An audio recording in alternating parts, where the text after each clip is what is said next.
Care este denumirea vechii capitale a României?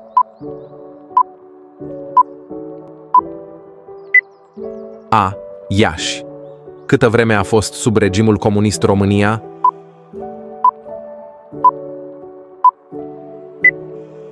B.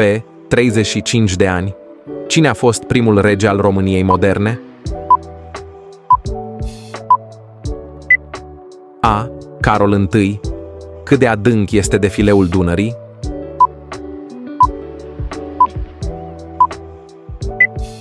B. 300 de metri.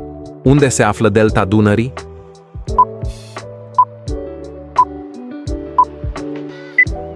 C. În sud-estul României. Care este cea mai mare pădure de foi oase din România? B. Pădurea Domnească. Ce este Transfăgărășanul?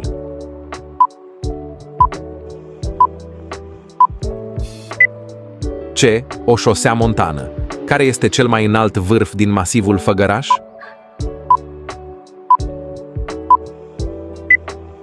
A. Moldoveanu. Care este numele marelui poet român considerat a fi părintele poeziei românești?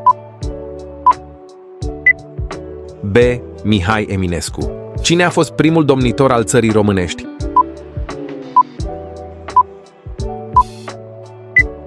A. Mircea cel Bătrân.